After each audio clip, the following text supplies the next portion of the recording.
Vous donner la réponse à la question pourquoi j'ai écrit ce livre-là en quelques minutes. En fait, quand je suis arrivé en France, c'était la rencontre avec l'Occident tout bonnement, et j'étais vraiment abasourdi et il fallait que j'écrive un livre pour dire que, bon, il manque. J'ai diagnostiqué un mal qui était profondément qui était profond. Et donc, ce mal qui a commencé à ronger les racines euh, de l'intérieur, et ce mal, c'est la philosophie dualiste qui a été distillée, on va dire, distillée par la philosophie abrahamique, la religion abrahamique étant et a dû partager ses idées de dualisme dans toutes les sphères de la société française. Et tout le monde était vraiment euh, empreinte de cette pensée dualiste. C'est quoi la pensée abrahamique? Quoi dualisme?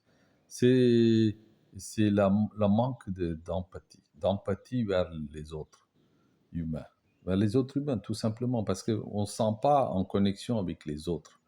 Pourquoi on ne se sent pas en connexion, ni on se met pas, on n'a pas la possibilité de se mettre à la place, on n'a pas on n'imagine pas pouvoir se mettre à la place d'autrui, quoi.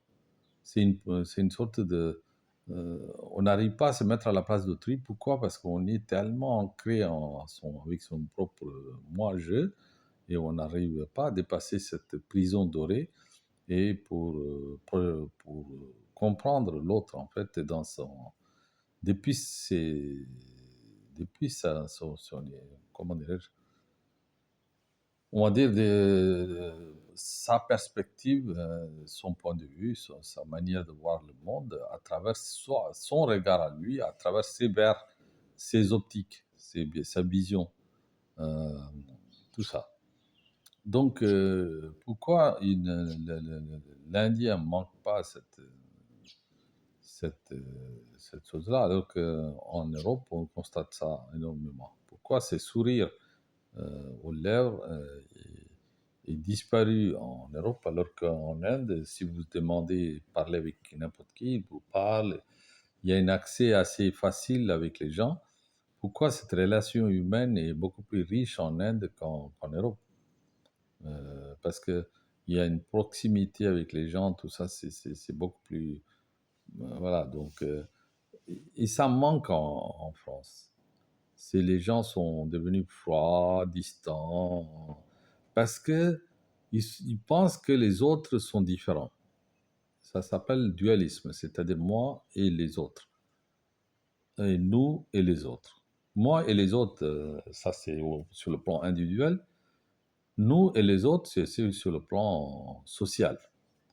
Donc moi et les autres, ils sont différents. Donc moi, je les traite comme des ennemis, presque. Bon, nous et les autres, nous, ça va, mais les autres sont trop différents, donc on les rejette. Soit ils sont différents superficiellement, racialement, la peau n'est pas la même, soit ils sont différents. En plus de cette différence, il y a une accumulation d'autres différences culturelles, ethniques, vestimentaires, etc. Donc l'étranger, il est vraiment considéré comme un ennemi à abattre en France, alors qu'en Inde, c'est plutôt, ils sont très ravis de voir un étranger arriver, ils vont courir après lui, ben, c'est différent. Et je pensais, donc j'étais en train de diagnostiquer ces mal, d'où ça vient, pour le distiller à travers mon écriture. Donc, dans ce livre, j'ai expliqué tout ça, quelle est la raison pour laquelle l'homme en Europe est tourné vers le matérialisme. Il faut qu'il se détache de ce matérialisme, il faut qu'il se rapproche de la spiritualité et délaisser un peu quand même cet attachement à tout ce qui est matière, et réfléchir, c'est que ce qui est à l'intérieur de lui est beaucoup plus universel et c'est ça qui lui permet d'être en connexion avec le monde extérieur. Donc, en acceptant soi-même comme tel qu'il est, tel qu'on est, nous pouvons accepter les autres plus facilement en acceptant nous-mêmes tels que nous sommes. Ben, nous acceptons les autres plus facilement. Et c'est ça le plus dur pour les gens. Ils acceptent pas eux-mêmes. Ils sont pas, disons, ils sont pas à l'aise avec eux-mêmes.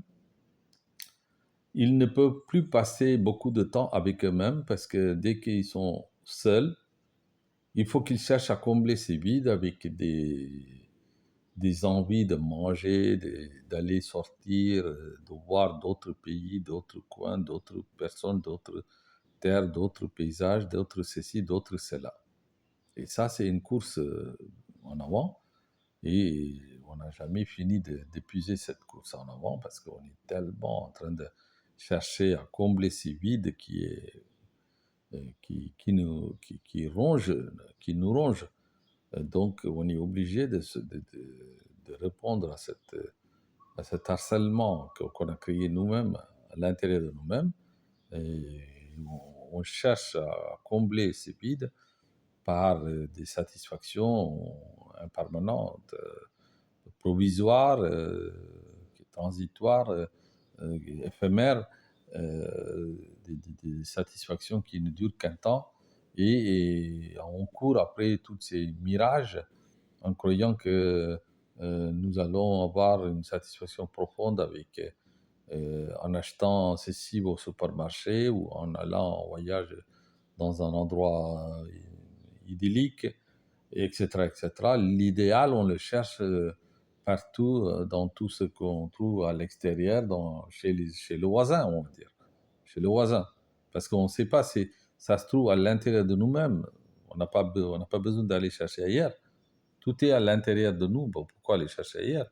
Ça, personne est conscient. C'est ça qui fait que ça m'a donné envie d'écrire ce livre. Et comment on peut se renouer avec son propre soi et quelles sont les techniques que les Indiens utilisaient, les sagesses de l'Inde utilisaient la méditation et pourquoi ne pas se laisser aller par les pensées qui nous entraînent dans tous les sens et pourquoi ramasser nos pensées et les canaliser vers une action constructive.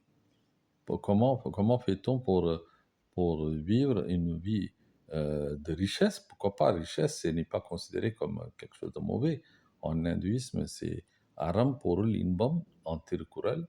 Aram veut dire la vie, le code de la vie. In Porul, la richesse. Inbam, le plaisir. Donc le plaisir est aussi légal, légitime que la prospérité. La prospérité était aussi légitime que l'éthique. Donc les trois étaient considérés comme égales. Donc il y a l'aram, aram, donc dharma, artha, kama. Donc les trois étaient considérés comme comme étant légitimes en fait en Inde. Si vous voulez, tout cela pour vous dire que dans ce livre, vous allez voir à la fois les techniques de méditation, qu'est-ce qui peut nous aider pour bien avancer dans la vie, gagner un peu plus de richesse, plus d'études, plus d'intellect, plus de connaissances et plus de paix intérieure et plus de possibilités de vous détacher de tout ce qui est accaparant, qui veut vous conquérir, qui veut vous rendre plus esclave. Nous devons résister à ces appâts, à ces attirances, à ces choses fabriquées par les grandes entreprises pour nous attraper comme des nigauds, comme des pigeons, et pour nous convertir en quelque chose, un distributeur de billets. Donc, il y a que cette notion de rentabilité qui compte pour tout le monde et on ne nous considère pas comme des êtres humains à part entière, holistiquement, spirituellement parlant. Donc, le monde actuel, il est ainsi, hein. Il est ainsi malheureusement. Et donc, nous devons créer un système éducatif où les enfants doivent automatiquement être inculqués dans l'art de yoga, de méditation, de silence.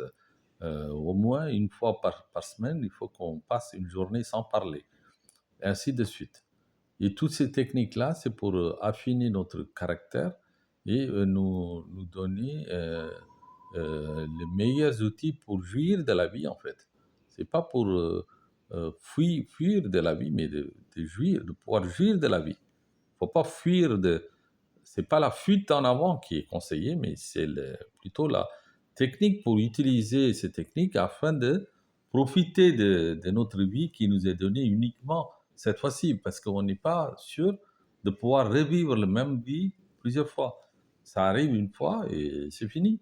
Et donc, il vaut mieux connaître toutes les techniques. Le mode d'emploi n'a jamais été donné. La vie a été donnée, mais le mode d'emploi de cette vie nous a pas été inculqué. L'éducation nous a simplement formés pour répondre aux besoins professionnels et nous envoyer vers des chefs d'entreprise pour travailler chez lui, mais est-ce que nous avons appris à vivre cette vie correctement avec comment élever ses enfants, comment vivre avec son épouse ou son époux, comment étudier à l'école, comment progresser dans ses études, d'apprendre l'anglais et d'apprendre les langues ou les mathématiques ou les sciences, comment grimper dans l'échelle sociale, comment choisir les métiers qui nous conviennent, comment analyser notre propre caractère pour savoir quel métier me convient, est-ce que je suis fait pour l'art, la science ou la profession manuelle ou artistique ou intellectuelle. Toutes ces questions-là, il faut qu'on puisse connaître de soi-même. Alors, quelles sont les psychologies qui est à la base de notre propre caractère? On parle de Sattva Gunam, Rajas Gunam, Tamas Gunam, c'est quoi? Sattva Gunam, Rajas Gunam. Sattva Gunam, c'est le silence. Rajas Gunam, c'est le mouvement. Tamas Gunam, c'est une agitation dans le mauvais sens. En fait, il y a trois sortes d'énergie, hein. Il y a une énergie positive, calme, zénitude, tranquille. Il y a une énergie qui est utilisée pour agir dans ce monde de Maya, dans ce monde de transactionnel. Il faut réagir, agir, réagir, agir, réagir dans une chaîne d'action et de réaction. Donc, il faut que les gens puissent utiliser cette force énergétique. Donc, c'est ça qu'on appelle Rajas Guna, la qualité rajasique. Le tamas, c'est quelque chose qui est proche de, pas le même silence, mais c'est un silence de paresse en fait. C'est pas le silence de créativité. Il y a deux sortes de silence. Vous êtes en méditation, vous êtes en silence, mais ça c'est pour méditer, pour créer des choses. Mais alors que quand vous avez décidé d'abandonner tout parce que vous en avez marre de tout, la vie vous paraît inutile de faire quoi que ce soit avec les autres. Servir les autres, ça vous rime pas, ça vous parle pas. Donc, service vous voyez que on est ici sur Terre pour rendre des services aux autres. C'est la gratitude qu'il faut avoir par rapport à nos parents, à nos ancêtres, à nos divinités qui nous ont fait naître ici sur cette terre. Et cette gratitude, elle doit être cultivée tous les jours. Si cette gratitude n'est pas là, on ne fera pas beaucoup d'actions pour agir, pour rendre service aux autres. Et si on ne rend pas au service aux autres, on est obligé de retourner à un état de léthargie. On devient vraiment une légume. On se laisse aller. On tombe en décrépitude, en dégénérescence. et on est poussé à une sorte d'abandon, un renoncement à tout, et ça s'appelle l'état tamassique. Donc il y a trois tendances. Dans la même journée, vous pouvez avoir envie le matin de ne rien faire, de tout laisser tomber, on est déprimé. Tout d'un coup, là, il y a une énergie qui arrive, bon, on va agir. Ensuite, on a une capacité de réfléchir. Le soir, vous avez tout d'un coup envie d'étudier, de clarifier vos pensées, de trouver les belles idées, d'avancer, de progresser. Donc, nous sommes un package de tous ces trois qualités, rajasique, tamasique et sattvique. Et c'est à nous d'être conscients de ce que, des composants de notre propre caractère, de personnalité, pour justement exploiter nos compétences et canaliser nos énergies vers tel ou tel métier. C'est ça la technique.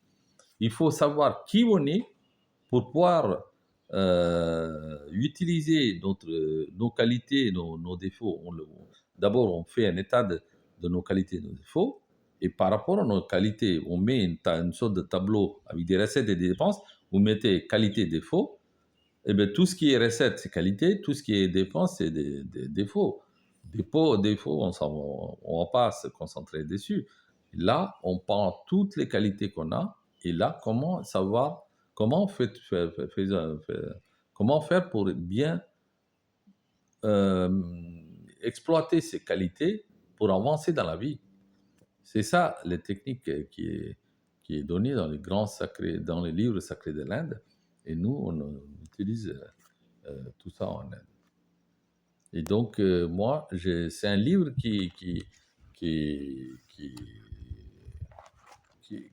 à mon avis, que chaque grand homme politique doit lire aussi, parce qu'il y a des conseils pour en fait, c'est pas moi, en fait.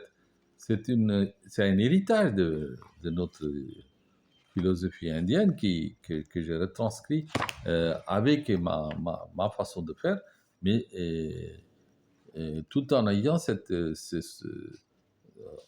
idée d'apporter quelque chose d'utile à la société française. Parce que il faut savoir, il faut connaître ces gens-là pour pouvoir leur donner ce qu'ils ont besoin, vraiment. Pas n'importe quoi. Donc, voilà. Donc, ce livre est donc un livre de code de la vie qui vous donne, qui est le condensé de Bhagavad Gita et de nombreux autres livres indiens que vous avez jamais entendu parler, que vous n'allez pas pouvoir lire en tamoul. Et donc, tout ça, je l'ai condensé en un seul livre. Donc, et ça, c'est disponible chez moi. Je ne sais pas si je peux lire deux ou trois phrases. Euh, c'est pas facile de. En fait, là, il faut que je vous explique par rapport à. Par exemple, le table de bâtir, déjà, vous allez voir. Le chapitre 1, c'est l'insatiable soif d'essence. Chapitre 2, préparer le terrain mental à la méditation. Comment transcender le maya de la dualité. 3. Et le 4, détachement appliqué à la vie moderne. Le 5, chapitre 5, portée universelle et éternelle de l'hindouisme. Chapitre 6, les différentes facettes de l'hindouisme. Dharma, yoga, Bhagavad Gita, rituel culturel de l'Inde. Chapitre 7, parabole de deux oiseaux et les Yoga Sutras de Patanjali. Donc, comment méditer sur la formation de pensée, méditation sur l'espace et l'infini, méditer sur le cycle de la naissance et de la mort et la libération de ce cycle grâce à la fusion individuelle avec la force cosmique. Méditation sur la respiration, méditer sur la sensation. Méditation sur la sensation aussi. Donc après, il y a une fiche de synthèse. Il y a aussi des conseils pour méditer et tout ça. Donc pour moi, je trouve que ce livre est vraiment essentiel pour tous ceux qui ont été habitués avec une pensée dualiste. Ici, c'est la non-dualité. Non-dualité est nécessaire pour se projeter dans la peau peau des autres. Quand vous êtes, quand vous savez comment se mettre à la place d'autrui, ben, vous n'êtes plus dans le dualisme, vous êtes dans la non-dualité. C'est-à-dire euh, vous savez que nous sommes tous une seule, on descend d'une seule source énergétique, une vibration énergétique, et donc nous ne sommes pas différents des uns et des autres, même si nos visages sont différents, nos physiques sont différents, mais intérieurement, l'âme elle reste la même. Et ça, cette vérité-là, s'appelle non-dualité. Ça s'appelle Advaita Vedanta, mais la vérité, elle peut pas être juste gardée dans un coin, mais il faut le transformer en plusieurs techniques. Comment appliquer ces vérités et les assimiler à nous-mêmes pour qu'elles nous servent de, de moyen de progresser. C'est ça qui est essentiel. Donc ça, il ne suffit pas de connaître ça, mais il faut savoir les appliquer dans la vie quotidienne. Et tout ça, j'explique ici pas à pas, parce que c'est une connaissance qui vient de 5000 ans, des rishis qui nous ont imparti, et moi je ne fais que retranscrire avec une vue sur l'Occident, en fait. Je vois comment ils sont, d'abord l'état de la situation en France, et le remède qui est adapté à ce monde occidental.